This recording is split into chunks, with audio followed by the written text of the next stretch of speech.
تو میں ہوں دی انڈوز کے ساتھ انتظار حیدری. ہمارا چینل دیکھتے رہیے اور اپنی رائے کا اظہار ضرور کیجیے. ایک انتہائی اہم معاملہ جو آج زیر بحث آیا ہے ایوان صدر میں صدر مملکت عارف علوی نے مختلف مسالک کے جید علماء کرام کو مدعو کیا تھا اور ایک طویل نشست کی ہے کرونا وائرس کی وبا کے حوالے سے. اس نشست میں شیعہ علماء کونسل کے سیکرٹری جنرل اور اسلامی نظریاتی کونسل کے ممبر علامہ عارف حسین واحدی صاحب میرے ساتھ موجود ہیں. اس ملاقات میں کیا کیا ہوا ہے اور کون سے نکات پر اتفاق رائے ہوا ہے اور کون کون سے معاملات زیر بحث آئے ہیں، یہ تفصیلات ان سے جانتے ہیں. واحدی صاحب بہت شکریہ آپ کا دی انڈوز میں آنے کا. یہ بتائیے گا کہ کون سے اہم ترین جو فیصلے ہوئے ہیں وہ آج کے اس اجلاس میں ہوئے ہیں، یہ بتائیے گا. بسم اللہ الرحمن الرحیم.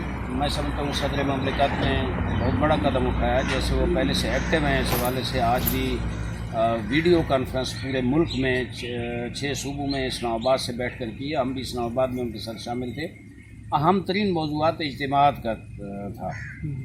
اجتماعات کے حوالے سے کہ یہ مذہبی اجتماعات جو ہیں یہ ہونے چاہیے نہیں ہونے چاہیے. اکثر علماء بالاتفاق بلکہ تمام علماء نے یہ کہا ہے کہ اجتماعات نہیں ہونے چاہیے ان دنوں میں. سب نے وعدہ کیا ہے کہ اجتماعات کو کینسل کریں گے، ملتوی کریں گے.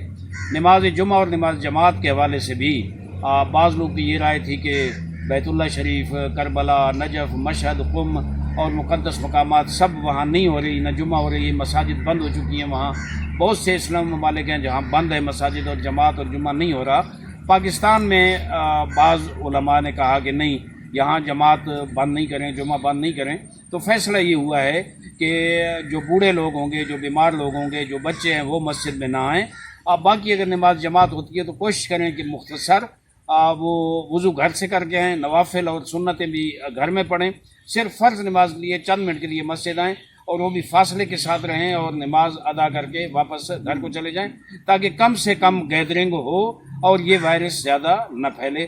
اس کے علاوہ احتیاطی تدابیر جو حکومت نے بتائی ہیں اس حوالے سے ہوئے ہیں اور باقی بہت سے نکات اٹھائے گئے، لیکن یہ اہم فیصلے تھے. اچھا یہ بتائیے گا کہ کیا جب کربلا میں بند ہو گئی ہے نماز باجماعت، کعبۃ اللہ بند ہو گیا، مسجد نبی بند ہو گئی، عراق میں نجف کربلا جو ہے وہ بند ہو گئے، مشہد بند ہو گیا، تو کیا یہ فیصلہ نہیں کر لینا چاہیے تھا کہ اس سے خطرات بڑھ رہے ہیں کہ لوگ آپس میں بہت زیادہ اکٹھے ہوتے ہیں، تو اس ایک اہم ترین نقطے پہ بات نہیں ہوئی؟ وہی ہے بات. ہماری رائے تو یہی تھی کہ کوشش کریں کہ نہیں ہو، مسجد میں زیادہ لوگ نہیں جائیں، گھروں میں نمازیں پڑھیں.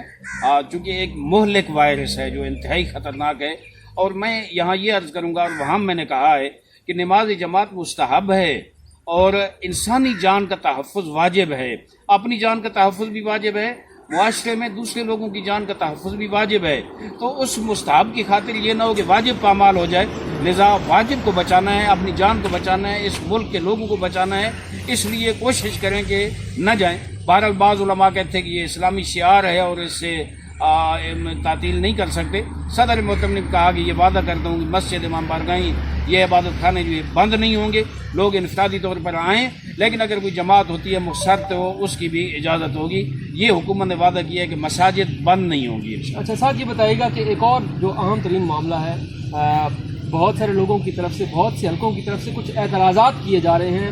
خصوصاً مشیر صحت نے کچھ فگرز بتائے ہیں کرونا وائرس کے حوالے سے اور کہا کہ اتنے فیصد لوگ جو ہیں وہ متاثر ہو رہے ہیں. ایک مخصوص مکتب فکر کا انہوں نے حوالہ بھی دیا، زائرین کا خصوصاً حوالہ دیا گیا. کیا یہ اہم ترین معاملہ بھی آج کے اس اہم ترین اجلاس میں زیر بحث آیا ہے؟ کوئی بات ہوئی اس کی؟ وہاں میں نے صدر صاحب کی خدمت میں یہ اٹھایا مسئلہ. جناب نور اللہ قادری صاحب بھی تھے جو کیبنٹ کے ممبر ہیں. میں نے کہا کہ حکومت کے اعلیٰ عہدیدار جو ہیں اس وقت اب وہ یہ کہہ رہے ہیں کہ 78% یہ وائرس جو ہے زائرین کے ذریعے پھیلا. میں نے صدر صاحب کو بتایا کہ آپ اس کا نوٹس لیں، اس لیے کہ زائرین جب سے تفتان میں داخل ہوئے ہیں اس وقت سے یا وفاقی حکومت کی کسٹڈی میں ہیں یا صوبائی حکومتوں کے پاس ہیں، وہ تو باہر نکلے ہی نہیں ہیں. ابھی 2-3 دن ہوئے کچھ 500-600 زائرین کو جو ہے جن کے نیگیٹو آئے ٹیسٹ ان کو بھیجا. تو جب باہر نہیں نکلے آپ کے پاس ہے تو ان کے ذریعے وائرس کیسے پھیلا؟ اور پھر جو اموات ہوئی ہیں اب تک 8 اموات ہو چکی ہیں، وہ دیکھیں زائرین میں سے الحمدللہ ابھی تک کسی کی موت واقع نہیں ہوئی. تو کس طرح زائرین خلاف واقع بات نہ کریں؟ بہت سے اسباب ہیں اس وائرس کو پھیلانے کے حوالے سے، بہت سے ممالک سے پوری دنیا سے لوگ آئے ہیں. تو ایک زائرین جو ایک مقدس سفر کے لیے گئے تھے انہیں اس طرح ٹارگٹ بنا کر، میں سمجھتا ہوں کہ ان کے دل دکھی ہو رہے ہیں، وہ پریشان ہیں کہ ہمیں کیوں ٹارگٹ بنایا جا رہا ہے. میں نے صدر مملکت کی خدمت میں عرض کی کہ آپ اس کا نوٹس لیں، امید ہے وہ نوٹس لیں گے اور آئندہ زائرین کے حوالے سے اس طرح کے بیانات نہیں چلیں گے. اچھا صاحب، یہ بتائیے گا کہ ابھی بھی ہماری اطلاعات ہیں کچھ زائرین جو ہیں وہ ابھی بھی ایران میں ہیں، کچھ عمرہ کے جو افراد ہیں وہ ابھی بھی سعودی عرب میں موجود ہیں، دبئی میں بھی ایک بڑی تعداد پاکستانیوں کی موجود ہے. کیا اس حوالے سے بھی کوئی آج کے اس عام ترین اجلاس میں فیصلہ ہوا ہے؟ یہ سوال بھی ہم نے صدر مملکت کی خدمت میں اٹھایا. میں سمجھتا ہوں صدر صاحب بہت دلچسپی رکھتے ہیں ان امور میں، اور یہ پہلا صدر ہے جو ایک اسلامی سوچ بھی رکھتا ہے، جو قرآن و سنت کا مطالعہ بھی ہے اور ان چیزوں میں اسے دلچسپی بھی ہے. تو وہ مسلسل اجلاس بلا رہے ہیں علماء کے ساتھ رابطے میں. تو میں نے انہیں عرض کی کہ جیسے دبئی میں آپ طیارے بھیج رہے ہیں، باقی یورپ میں بھیج رہے ہیں کچھ لوگوں کو بھیجنے کے لیے، کچھ کو لانے کے لیے، اس طرح جو عمرے کے لوگ ہیں یا جو ایران گئے ہوئے زیارات کے لیے لوگ وہاں موجود ہیں اور جو بائی روڈ سفر نہیں کر سکتے، اور خصوصاً ہمارے وفاق المدارس شیعہ کے سربراہ حضرت آیت اللہ علامہ سید حافظ حسین نجفی آپ وہاں موجود ہیں، بزرگ ہیں، بیمار بھی ہیں اور وہ نہیں آ سکتے. تو ہم نے آج صدر مملکت کو درخواست کی کہ آپ جیسے باقی جگہوں پہ طیارے بھجوا رہے ہیں، ایران میں بھی ایک فلائٹ بھجوائیں تاکہ وہاں جو زائرین رہ گئے ہیں ان کو سب کو ایک فلائٹ میں، یہی کچھ تعداد ہوگی کہ ایک فلائٹ میں آ جائیں گے، ان سب کو لے آئیں پاکستان.